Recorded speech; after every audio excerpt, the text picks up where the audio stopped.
Hello there, my name is Will and welcome along to lesson number 5 in what is our last lesson of this particular drum fill concept series. In today's lesson, I'm going to be teaching you another drum fill to add to your vocabulary before we take our concept and turn it in itself. Say what?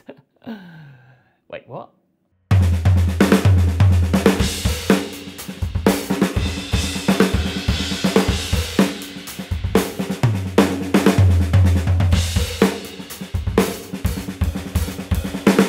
Yes, I hope you're feeling good, feeling fresh and ready to go, because today not only am I going to give you another drum fill to add to your ever-growing vocabulary of drum fills, I'm also going to show you how you can take our drum fill concept and actually turn it in on itself to find even more patterns and even more concepts that will hopefully create even more drum fills for you to add to your playing.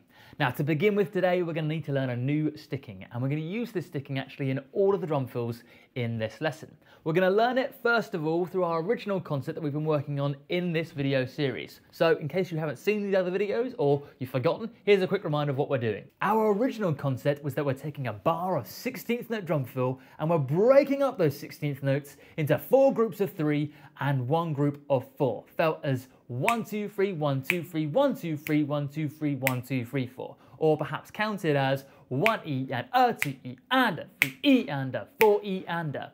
And the 3 today is going to be a different sticking to what it was in the last lesson. It's now going to be played as right, left, left. So we're going to have 4 lots of right, left, left. Right, left, left, right, left, left, right, left, left, right, left, left.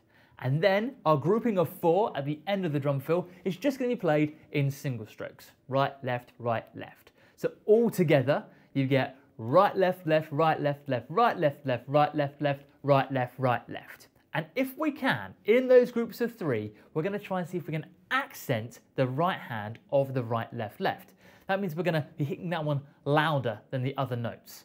Then the left hand, your right, left, left, we're going to try and see if we can ghost note that one. That means we're going to play them quieter. So we end up with this sort of sound of right, left, left, right, left, left, right, left, left, right, left, left. And then for the 4 single strokes at the end, 4 big ones, right, left, right, left. So just on the snare drum, that would sound something like this.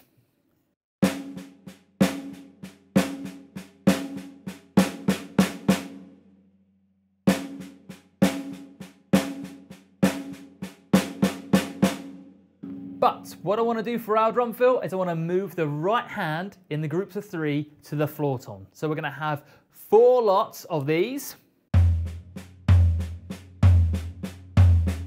And then 4 left over, 4 big ones on the snare. All together, nice and slow, it should sound something like this.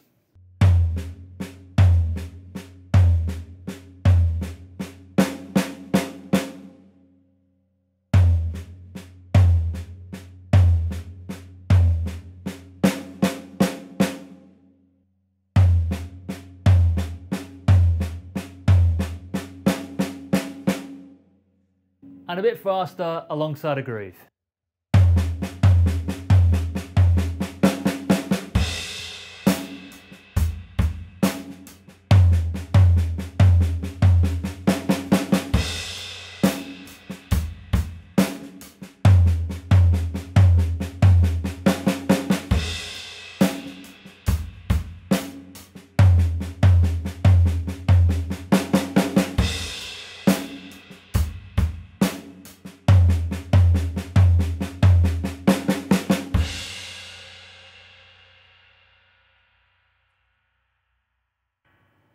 Now, that's another drum fill that we can use and add to our ever-growing vocabulary. But as I said at the beginning of the lesson, I want to show you how we can change the concept to create even more drum fills. Now, what we're going to do is we're actually going to look at those last 4 notes of that drum fill, the 1, 2, 3, 4 that we had at the end. Now, at the moment, we're just playing them as 4 single strokes, and nothing much is going to change, except that I'm just going to slice it in half. And instead of 1 group of 4, I'm now going to have 2 groups of 2. And I want to take one of those groups of 2 and bang, put them in the middle of the groups of 3's. I'm just breaking the rules. Yeah, no, you can't control me. I'm unhinged, really. I'm off the hook right now. So now, instead of my pattern being 4 groups of 3 and having 4 left over at the end, I'm playing 2 groups of 3, then 2 single strokes, and then repeating myself again and playing 2 groups of 3 and 2 more single strokes. And if we can, we're still going to accent the single strokes, so those 1-2s in the middle of the pattern should still be nice and loud. If I use the same idea from the previous drum fill, my right hand being played on the floor tom in the groups of 3, and I'm going to come back to the snare drum for the single strokes, it would sound something like this, nice and slowly.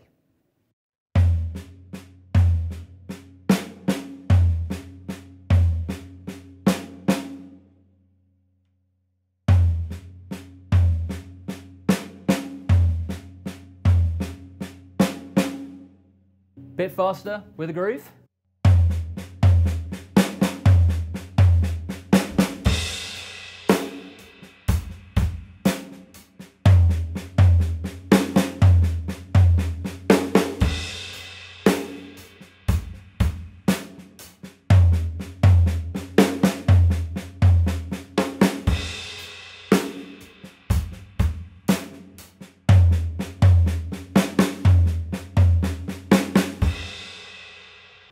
And just a tad bit faster as well.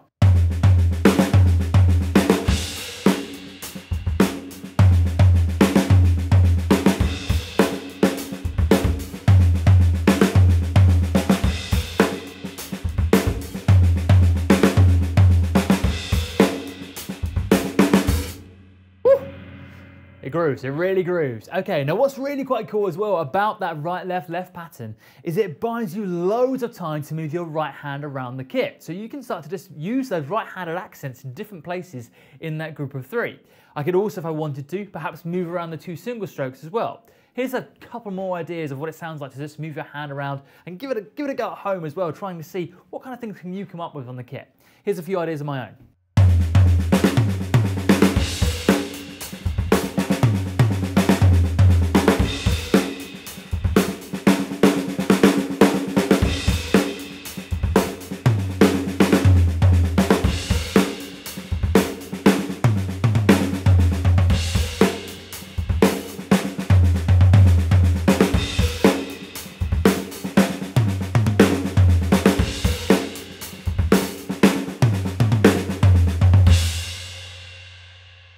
Okay, so once you've had some fun with that, why not try and see if you can add in the cymbals and the bass drum as well with your right hand. So instead of the accents just being perhaps on the toms or the snare drum, try and see if you can hit the cymbal with the right foot at the same time. So perhaps if I was trying the ride, it would sound something like this.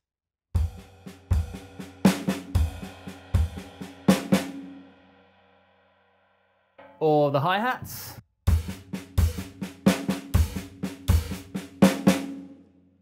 Or perhaps both.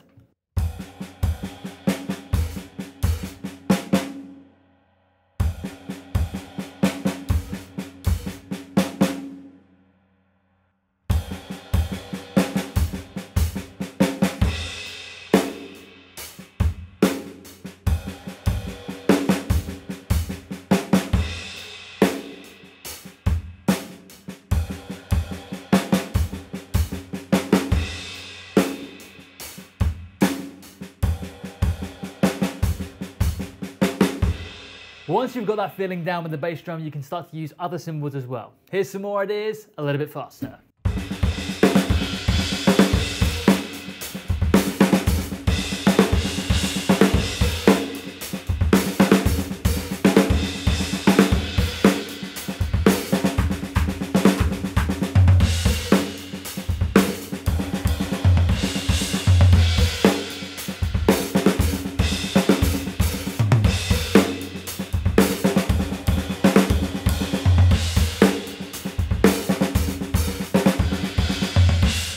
So much fun to play. It's one of those drum fills you just can't seem to stop doing over and over again. And actually for our final exercise, I want you to try exactly that. We're going to take the drum beat out and just play the drum fill over and over again and see if we can incorporate all of these ideas we've been talking about today. So see if we can get the crashes involved, the toms, the snare drum, and just try moving your hands around, but play it over and over again. Looping a pattern around and around is a great way to improve your creativity and your flow. So give it a go and see what ideas you can come up with. Here's a few of my own.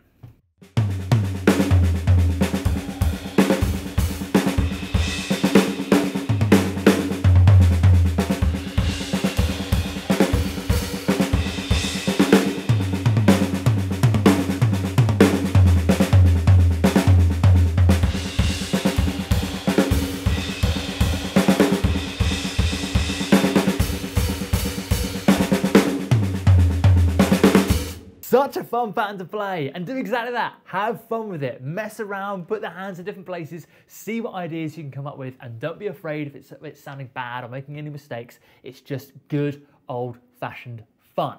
But remember, the idea that we came up with today was born out of our original concept. So if you've been following this video series and learning all of the drum fills throughout the videos, you could apply that same 3-3-2 pattern to all of the fills. So some of the other drum fills that we've used could also benefit from this idea. So you could perhaps do something like this.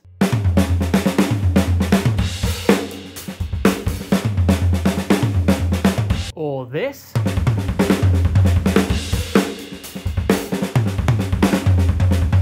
There's a lot of fun and a lot of creativity to be had using these drum fills, so make sure you make the time to mess around and see what you can come up with.